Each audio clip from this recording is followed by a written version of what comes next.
Isko, mag-ronda kayo. Yes, sir. Alvin, sama mo si Isko.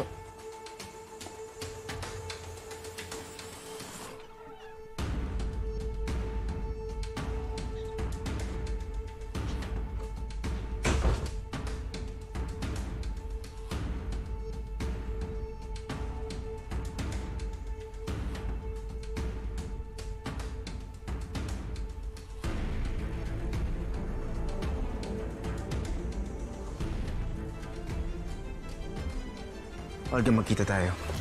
Ano na naman yan, Rigor? Alam mo, kinakausap mo lang ako pag may kailangan ka eh. Olga, pwede ba? Huwag ka na magdrama. Ito nga, magkikita na tayo, di ba? Punta mo ako sa labas ng mansyon. Teka, baka makita ko ni Esmeralda. Wala si Esmeralda. Saka wala siyang alam tungkol sa atin. Halika na. Huwag na tayo magsayang ng oras. Ano ba kasi gagawin? Magpaplano tayo kung paano dispatchayin si Guada at Oliver. Halika na. Sige na.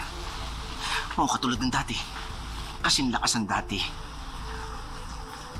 Mas maganda, mas malakas. Dito tayo. Bakit pa tayo nandito? Ba't hindi na tayo makalabas? Ano gusto mo, Nay? Nandun nga lahat ng tao sa labas eh. Dito tayo, teka. Gagawa ko ng paraan.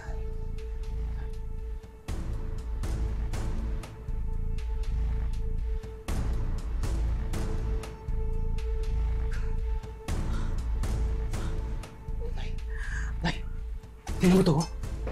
Mga alahas to eh. Pwede pa natin kung ito makinig.